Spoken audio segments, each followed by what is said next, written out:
What's up guys, I'm Kevin with Victory 4x4. In today's video we're going to be installing the roof rack that you see here on this 4th Gen Toyota Tacoma.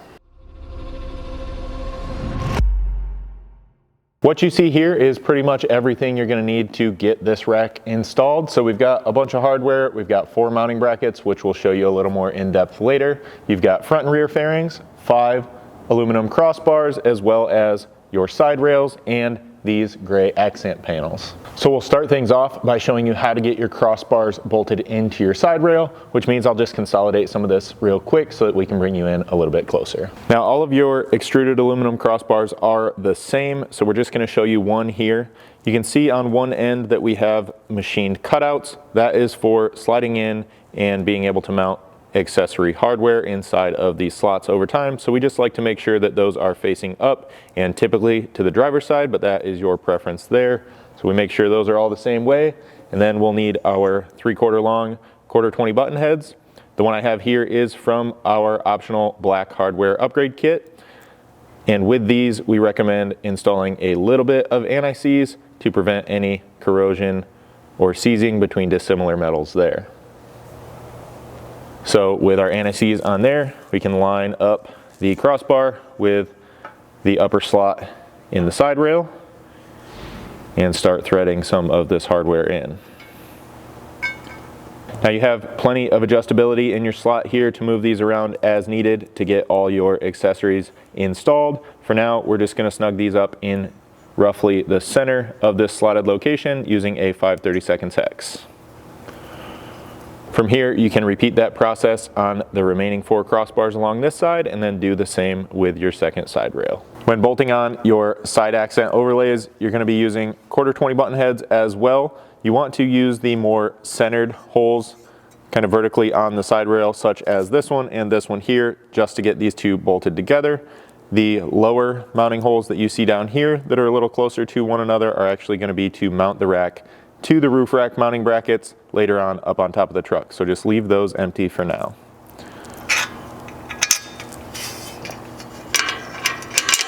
So we're just using the same hardware that we did on the crossbars up here. The only difference is that you're now installing a 1/4 nut here on the back side. From there, you can grab your front fairing and the provided edge lock trim. This, we're just going to go about 1 inch out past the point here on one side and start pressing this down on. It's just kind of a split edge on this side, so you should be able to get it started pretty easily. And then we're just going to press this on tight all the way across the front to the point on the opposite side. Once you make it over to the other side, you can kind of just mark it out with your thumb about 1 inch past that point, and then you're going to need to cut it. So this is an aluminum impregnated kind of membrane inside of here. You're going to need something sharp. I just have a pair of tin snips. These work well. You could also use a good sharp pair of side cuts possibly if that's what you have on hand. And then you may be able to see right here in the end, you might be left with a small piece of that aluminum exposed. And just to play it safe, we're going to go ahead and take some pliers and peel that out of there so that there's no potential for it to contact a painted surface over time. With that cut, you can go ahead and press it the rest of the way on, and now we'll install this fairing to the rack. So here you can see the adjustment slots as well as the mounting holes on your side rail. In this location, you're using more of the 3/4 long, 1/4 button heads, so we'll slide this in back here and get it lined up where we're able to start these bolts.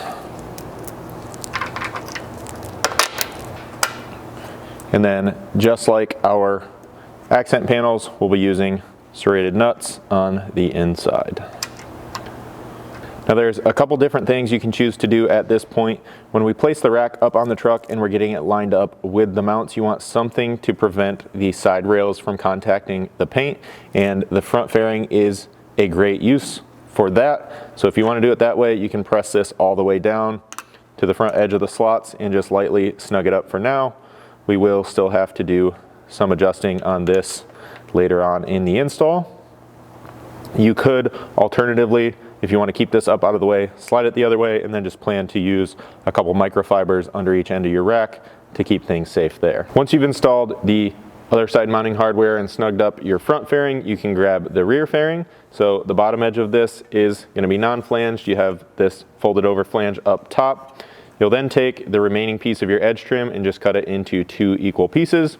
And installing one on each side, you'll go kind of just inside of the point that you see here and press that up on just like the front fairing.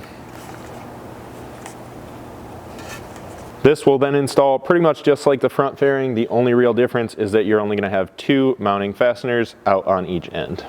With your rack assembled, you can come up here on top of the truck where you're going to find these plastic covers that are kind of hiding the factory roof rack mounting provisions. So these, the easiest way I found to get them off is just to pull all the way tight to one side, and then you can pry up on that. Ideally with a plastic pry tool like I have here.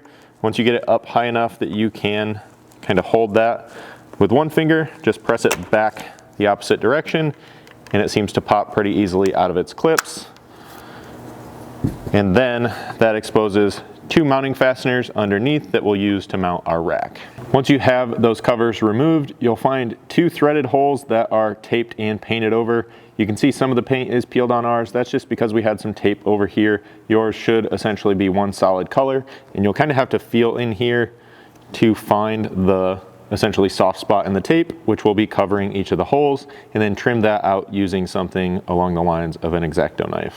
So go ahead and do that at all 4 corners of the roof, and then we'll grab our roof rack mounts and begin installing those. Now here's a close-up look at all 4 roof rack mounting brackets. These are laid out in the orientation of this being the front of the vehicle and this being the rear in their correct locations. So the 2 rears are identical. It doesn't really matter which one you grab there. They're indicated front and rear by the last letter in their part number here. So these have an R, and then the fronts are going to have an F, and they also have a forward-facing arrow to help point out which direction they go and help you decipher which one goes on which side of the truck. From there, we have a slightly large oversized washer that we're going to use with these to get nice good coverage over top of our mounting brackets. And then this truck specifically uses a supplemental bolt pack that you'll want to look for these black M6 button head bolts. These are going to be a little more fine thread than the 1/4-20s you've been using to this point, so pay close attention to that. And if you have any concern about which bolts actually go in these roof locations, just go ahead and thread one in by hand. It should go in pretty easily, and that'll tell you you're working with the correct hardware there. Just to kind of reiterate on that, there are silver M6 button heads as well in your main roof rack bolt pack. You do not want to use those as they're going to bottom out in here before the bracket is tight to the roof. So again, look for the shorter black M6s. Now we are working here on the driver's side rear corner, but this installation process will be the same at all 4 mounting locations. So we recommend black RTV silicone type sealant right here. You're just going to make a nice little ring around each of these holes,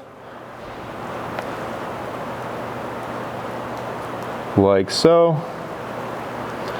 You can then take your mount with the part number kind of up and out toward the side rail and line it up over that location, and then put just a little bit more RTV down inside of here.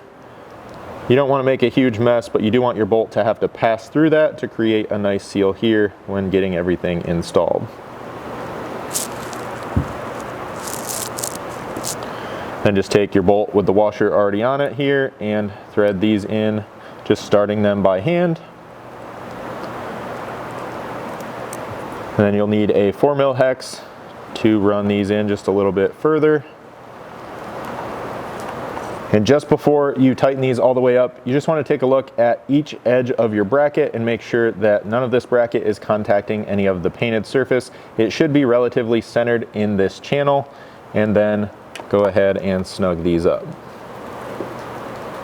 With those tight, you can see that likely some of your RTV is going to kind of squeeze out in there. It's up to you on whether or not you wipe that off. Typically, we just kind of leave this amount because we don't want to mess with that sealing up nicely.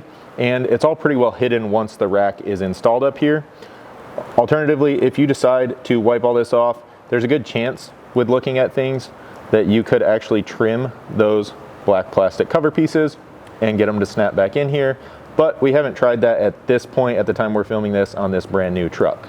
So just use your discretion there, make sure that this is going to be sealed up nicely, and then you can repeat that process on the remaining 3 mounting brackets. At this point, you're ready to take your rack and place it up on your roof and start lining things up with those mounting brackets. So for this, you're probably going to want a friend to help you out just to make sure you're not going to damage your truck, and the 2 of you can probably walk that up and over the roof, either from the front or the back of the vehicle. So with your rack up on the roof, just note that you may have to very slightly pull out on it to get it to sit down around your mounting bracket, and then you'll want to find the slightly longer 1-inch long 1/4 button heads in this location when you're installing these outside access panels, since you're going through 3 layers of material. Then you can carefully pull down on that and get those lined up. Also noting that you may have to loosen your front and rear fairings to allow this to come down to line up these locations. With your mounting hardware in at both mounting locations, at least on this side, we can set our side rail mounting height. So for that, it's really just a visual to make sure it's nice and parallel to the roof of the vehicle, and also make sure that you have enough height between the rack and the vehicle roof itself. So we're going to pull this one down to kind of even it up with our rear mount, because we kind of like the way that looks right now. And then again, with our 5/32, we'll tighten these up. Once you're happy with that and your rack height is set on both sides of the vehicle, we can then come in here and start adjusting and setting the final position of our front and rear fairings. Now, to simply set your front and rear fairing heights is a pretty simple process. Essentially, you're just pulling the fairing or pushing it down tight to the roof surface and then tightening up your outside hardware.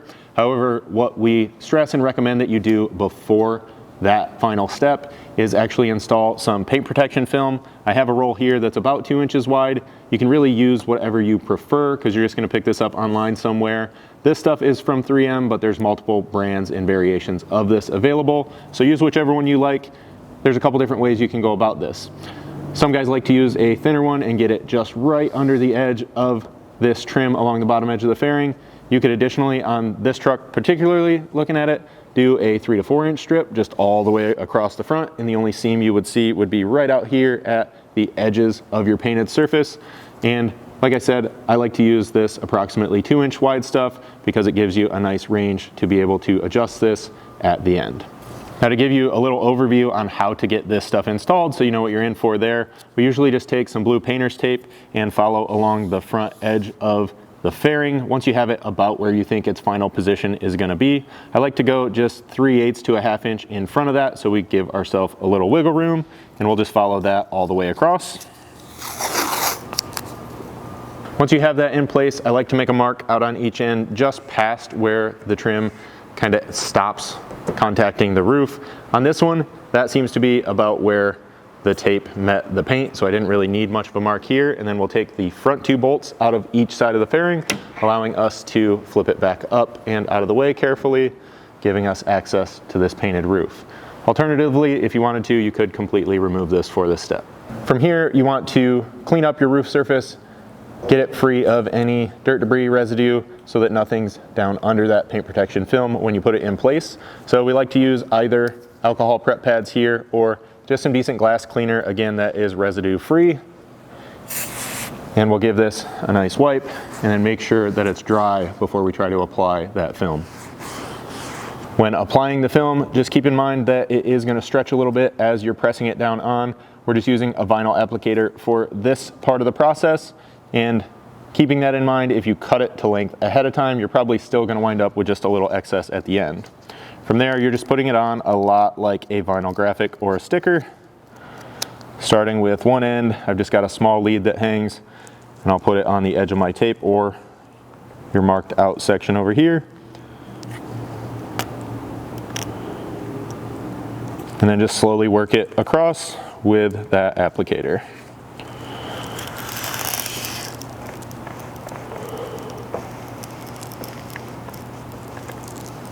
So when you come to the end, you will have to cut this.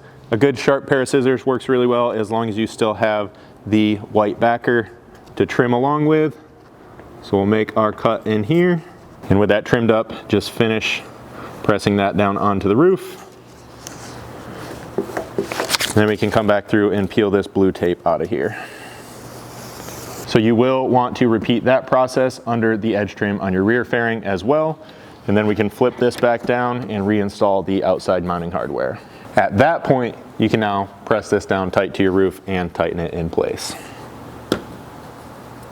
Once you've adjusted your rear fairing and got everything installed there, it's a good idea to run back through and just make sure that all of your mounting hardware is tight, and that will complete your installation.